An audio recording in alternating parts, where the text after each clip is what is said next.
Luto tayo ng ampalaya. Ulam. Ayan o. Masarap na ampalaya. Magpilisay. Ano tayo? Scramble egg.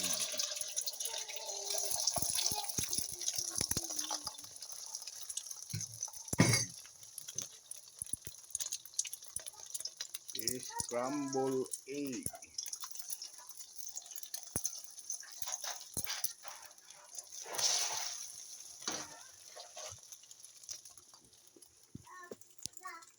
Yes. Masiram na scramble egg para sa mga bata.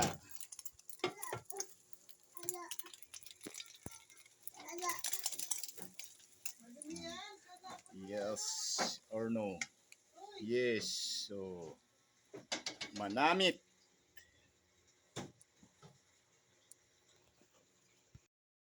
O sige. Lagay mo na yung bawang sibuyas. Ayan. Okay.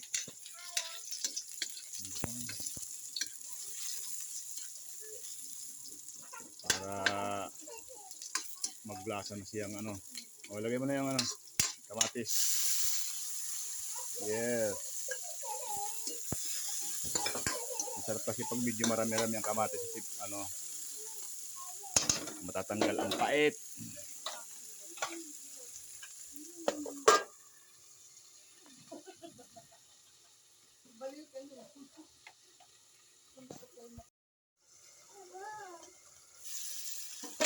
Yun na. Baliktarin na. Ayan na. Binaliktad na. Ilagay na natin ng egg. Para masarap. Guys.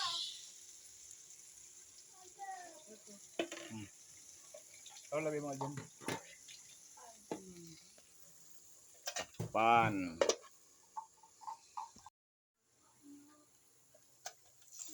Wow. Yummy na. Kaso lang, kang apo ko, pakarga siya. Oh. Oh, di ba? Oh, Mamaro, halika na, kuha ka na dito ulam mo. Para hindi ka na magbili ng ulam sa trabaho mo.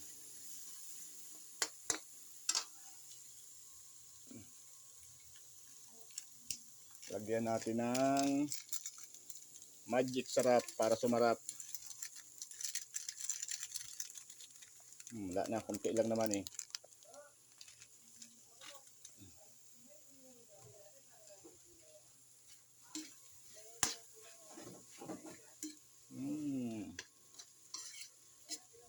Tikman na ilolo kung masarap. Hap na. Yummy.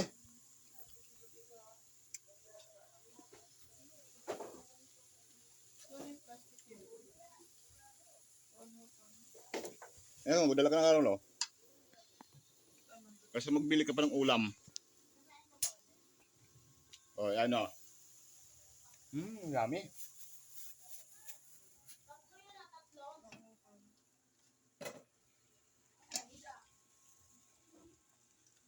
Wow, may kanin. Hindi na siya bibili ng ano doon.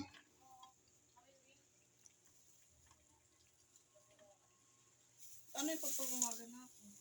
O, anong pag-umaga? Di magsaing ka. Gumising ka maaga, matulog ka maaga. Ulam.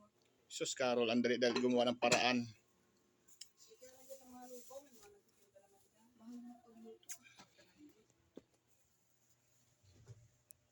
Matuto kayo sa pagtipid.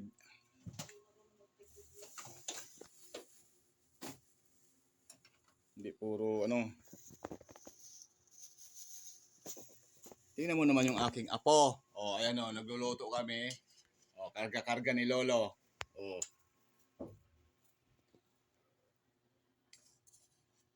Initin na lang yung kanin. Nagdaga mo itlog. Uy, ganito lang ito. Yummy. 10 piso. Mag-upo. Upo. Ayan, very good. Para matuto ka sa ano. Very good. Oh. Ayun. Sarap-sarap ng kain ng apo ko. Oh. Kinuha niya kaninang ampalaya, tapos hindi naman niya hingi ketchup, itlog. Natuwa na ako dahil kumain kanina ng konting ampalaya. Yummy. Maya-maya dinura. Itlog daw at saka ketchup. Wag na magkapunas. Sige na. Itong apo ko na 2 taon talagang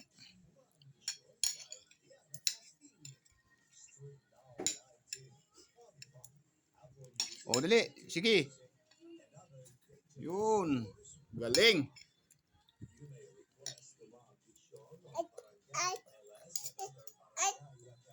Egg. Gusto mo pa egg? Ayan, dami pa egg, oh. Rice. Very good. 2 taon lang yan, guys. Oh. Ayusin.